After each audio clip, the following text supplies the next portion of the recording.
ناظرین، کیا آپ جانتے ہیں کہ شب قدر کی رات میں کیا ہوتا ہے اور ہم کیسے پہچانیں گے کہ کون سی رات شب قدر کی رات ہے؟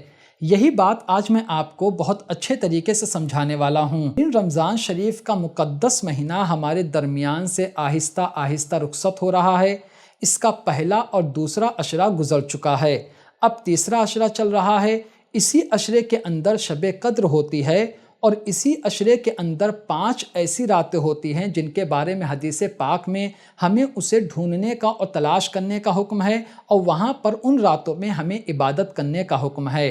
سب سے پہلی رات 21ویں، 23ویں، 25ویں، 27ویں اور 29ویں، یہ وہ راتیں ہیں جن میں ہمیں تلاش کرنا چاہیے شب قدر کو، جیسا کہ ہمیں حدیث پاک میں حکم دیا گیا ہے، اور ان راتوں میں ہمیں اللہ تعالیٰ کی جا کر عبادت کرنا چاہیے۔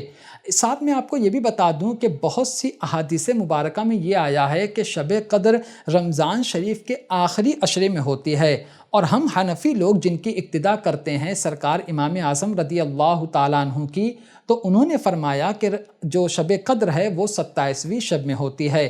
اس کے علاوہ بہت سی باتیں ہیں، وہ میں آپ کو ایک ایک کر کے کافی تفصیل سے بتانے والا ہوں۔ سب سے پہلے میں آپ کو شب قدر کے بارے میں یہ بتاتا ہوں کہ شب قدر کو شب قدر کہتے کیوں ہیں۔ تو آپ کو یہ بھی معلوم ہوگا کہ اللہ تعالیٰ نے قرآن پاک کو شب قدر میں نازل کیا، جیسا کہ قرآن پاک کے 30ویں پارے میں اللہ رب العزت سورہ قدر میں ارشاد فرماتا ہے، اِنَّا أَنزَلْنَاهُ فِي لَيْلَةِ الْقَدْرِ، کہ بے شک ہم نے قرآن کو شب قدر میں نازل کیا۔ وَمَا أَدْرَاكَ مَا لَيْلَةُ الْقَدْرِ، اور آپ کیا جانیں لیلۃ القدر کے بارے میں؟ لیلۃ القدر خیر من الف شہر، شب قدر 1000 مہینوں سے افضل ہے۔ تنزل الملائکۃ والروح فیہا بإذن ربہم من کل امر، اس رات میں اللہ کے فرشتے اور حضرت جبریل علیہ السلام اللہ کے حکم سے نازل ہوتے ہیں۔ سلام ہی حتی مطلع الفجر، وہ پوری رات فجر کے وقت تک رحمتوں والی ہوتی ہے اور اس میں اللہ تعالیٰ کی برکتیں نازل ہوتی ہے۔ تو اس میں ایک چیز جو آپ نے کافی غور سے سنا ہوگا کہ شب قدر 1000 مہینوں سے افضل ہے، تو آپ سوچ سکتے ہیں کہ شب قدر ایک ایسی رات ہے جس کے بارے میں خود اللہ تعالیٰ فرما رہا ہے اس کی فضیلت کے بارے میں۔ اب میں آپ کو یہ بتاتا ہوں کہ شب قدر کو شب قدر کیوں کہتے ہیں۔ 2 یا 3 باتیں بتاؤں گا، آپ کافی غور سے سننا۔ اس کی پہلی وجہ یہ ہے کہ اس رات میں سال بھر میں ہونے والے تمام احکام کو نافذ کیا جاتا ہے، اور فرشتوں کو پورے سال بھر میں پورے سال بھر کے جو وظیفے ہوتے ہیں وہ ان کو جو خدمت پہ ہوتا ہے ان کو مقرر کر دیا جاتا ہے۔ اور دوسری چیز یہ کہ اس رات میں نیک عمل اللہ تعالیٰ کی بارگاہ میں پیش ہوتے ہیں اور ان کی قدر کی جاتی ہے، اسی لیے اس رات کو شب قدر کہا جاتا ہے۔ ناظرین، اس کے علاوہ بخاری شریف اور مسلم شریف کے حدیث پاک میں ہے کہ جس شخص نے شب قدر میں ایمان اور اخلاص یعنی سچے دل کے ساتھ اس رات میں جاگ کر عبادت کی اللہ تعالیٰ کی، تو اللہ رب العزت اس کے تمام گناہوں کو بخش دیتا ہے۔ تو ان ساری چیزوں سے یہ پتہ چلتا ہے کہ دیکھیے، ہمیں تو قدر کا معنی معلوم ہے، پھر ان راتوں میں اتنے اہم کام ہوتے ہیں، اسی وجہ سے اس رات کو شب قدر کہا جاتا ہے کہ اس رات میں فرشتوں کو احکام دیے جاتے ہیں، اس رات میں اعمال اللہ تعالیٰ کی بارگاہ میں پیش ہوتے ہیں، اور اس رات میں بندوں کے گناہوں کو اللہ رب العزت معاف فرماتا ہے، اسی وجہ سے اس رات کو شب قدر کہا جاتا ہے۔ اب میں آپ کو 1-2 حدیث پاک سناتا ہوں جس سے آپ کو یہ پتہ چلے گا کہ شب قدر کی رات میں آخر ہوتا کیا ہے۔ دیکھیے، ایک حدیث پاک ہے، اللہ کے رسول صلی اللہ تعالیٰ علیہ وسلم ایک مرتبہ پہلی امت کے ایک شخص کا ذکر فرما رہے تھے جو پوری رات عبادت کرتا اور پورا دن جہاد میں مصروف رہتا۔ اس طرح اس نے 1000 مہینے گزارے تھے۔ مسلمانوں کو یہ سن کر تعجب ہوا، تو اللہ تعالیٰ نے حضور صلی اللہ علیہ وسلم کو شب قدر عطا فرمائی اور یہ آیت کریمہ نازل فرمائی، لیلۃ القدر خیر من الف شہر، یعنی شب قدر 1000 مہینوں سے بہتر ہے۔ ناظرین، یعنی اس کا مطلب یہ ہوا کہ ایک مرتبہ حضور صلی اللہ علیہ وسلم صحابہ کرام کو ایک ایسے شخص کے بارے میں بتا رہے تھے جو پوری رات عبادت کرتا اور دن میں جہاد کرتا، اور یہ 1-2 رات کی بات نہیں بلکہ ہزاروں مہینوں تک اس نے ایسا کیا۔ تو یہ سن کر مسلمان حیران رہ گئے کہ وہ بندہ کتنا نیک تھا، کس طرح اللہ تعالیٰ کی عبادت کرتا تھا۔ تو اسی وقت اللہ تبارک و تعالیٰ نے حضور صلی اللہ علیہ وسلم کے صدقے میں ہم امت کو ایک ایسی رات عطا فرمائی جسے شب قدر کہا جاتا ہے، جو 1000 مہینوں سے افضل ہے۔ اگر ہم اس رات میں عبادت کریں گے تو ہمیں بھی ویسا ہی ثواب ملے گا۔ سبحان اللہ۔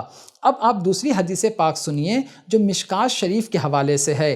حضرت انس رضی اللہ تعالیٰ عنہ سے مروی ہے کہ حضور صلی اللہ علیہ وسلم نے ارشاد فرمایا کہ جب شب قدر کی رات ہوتی ہے تو جبریل علیہ السلام فرشتوں کی جماعت کے ساتھ اترتے ہیں اور ہر اس شخص سے جو کھڑا ہو کر یا بیٹھ کر اللہ کا ذکر کر رہا ہوتا ہے اس پر رحمتیں نازل کرتے ہیں، یعنی اس کے لیے رحمت کی دعا کرتے ہیں۔ سبحان اللہ۔ مطلب سوچئے کہ جو شب قدر کی رات میں اللہ کی عبادت کرے، اس کا ذکر کرے، تو حضرت جبریل علیہ السلام فرشتوں کے ساتھ اس کے لیے رحمت کی دعا کرتے ہیں۔ ایک اور حدیث پاک ابن ماجہ کی ہے، حضرت انس رضی اللہ تعالیٰ عنہ سے مروی ہے کہ حضور صلی اللہ علیہ وسلم ایک مرتبہ جب رمضان شریف کا مہینہ آیا تو آپ نے ارشاد فرمایا کہ تمہارے پاس ایک ایسا مہینہ آ رہا ہے جس میں ایک رات یعنی شب قدر ایسی رات ہے جو 1000 مہینوں سے افضل ہے، اور جو شخص اس رات میں محروم رہا تو گویا وہ تمام قسم کی بھلائیوں سے محروم رہا، اور شب قدر کی بھلائی سے وہی محروم رہ سکتا ہے جو حقیقت میں محروم ہو۔ اس حدیث پاک کو کافی غور سے سننا ناظرین۔ مطلب یہ ہے کہ شب قدر ابھی آپ نے سنا کتنی فضیلت والی رات ہے، ایک دو نہیں بلکہ ہزاروں مہینوں سے افضل ہے، ٹھیک ہے۔ اب اس رات میں اگر آپ نیکی کا کام کرنے کے بجائے بالکل بیہودہ اور بے مطلب کے کام کرو گے تو ظاہر سی بات ہے آپ شب قدر کی جو بھلائی ہے اس سے محروم رہو گے۔ تو آپ کو چاہیے کہ یہ جو بیکار کے کام ہیں، ادھر ادھر بیٹھ کے باتیں کرنا، اس کی برائی کرنا، یہ چیزیں نہ کر کے ایک جگہ بیٹھ کر اللہ تعالیٰ کی عبادت کریں، تاکہ جو شب قدر کی بھلائی ہے، جو اس کی برکتیں ہیں، جو اس کی رحمتیں ہیں، وہ آپ کو حاصل ہو سکیں اور آپ اس کی رحمتوں سے ہرگز محروم نہ رہیں، ٹھیک ہے۔ اب میں آپ کو یہ بتاتا ہوں کہ ہمیں تو یہ حکم ملا ہے کہ ہمیں شب قدر کو تلاش کرنا چاہیے 21ویں رات، 23ویں رات، 25ویں، 27ویں، 29ویں رات میں۔ تو ہم تلاش کیسے کریں گے؟ ہم کیسے پتہ کریں گے کہ یہ رات جو ہے وہ شب قدر کی ہے؟ تو دیکھیے اس بارے میں علماء کرام نے 3-4 باتیں ارشاد فرمائی ہے، وہ آپ کافی غور سے سنیں۔ نمبر 1، شب قدر کی پہلی پہچان یہ ہے کہ وہ رات بہت صاف ستھری اور کافی خاموش اور پرسکون رات ہوتی ہے، یعنی اس رات میں دل کو بہت سکون ملتا ہے۔ تو جب آپ کو ایسا لگنے لگے تو سمجھ جانا کہ وہی رات شب قدر کی رات ہے، ٹھیک ہے۔ دوسری پہچان یہ ہے کہ وہ رات نہ زیادہ گرم ہوتی ہے نہ زیادہ ٹھنڈی ہوتی ہے، یعنی اگر شب قدر گرمی کے موسم میں آئے گی تو اس رات میں اتنی زیادہ گرمی آپ کو محسوس نہیں ہوگی۔ اسی طرح شب قدر ٹھنڈ کے موسم میں آئے گی تو آپ کو اس رات میں اتنی زیادہ ٹھنڈ نہیں لگے گی۔ یہ شب قدر کی ایک پہچان ہے جو علماء کرام نے ارشاد فرمایا ہے۔ تیسری پہچان یہ ہے کہ شب قدر اس رات میں چاند بالکل اچھی طرح سے روشن ہوتا ہے اور اس میں مطلب ہم اچھی طرح سے چاند کو دیکھ سکتے ہیں۔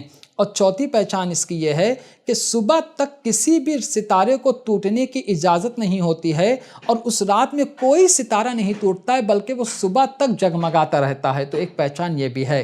اور پانچویں پہچان یہ ہے کہ شب قدر کی رات گزرنے کے بعد جو دن آتا ہے اور اس دن میں جب سورج نکلتا ہے تو اس میں اتنی تمازت، اتنی زیادہ شدت نہیں ہوتی کہ ہم دیکھ نہیں پائے، کیونکہ ہم لوگ سورج کو دیکھ نہیں پاتے ہیں۔ لیکن جب شب قدر کے بعد جو دن آتا ہے تو اس میں ہم آرام سے سورج کو دیکھ سکتے ہیں، اتنی تمازت نہیں ہوتی ہے۔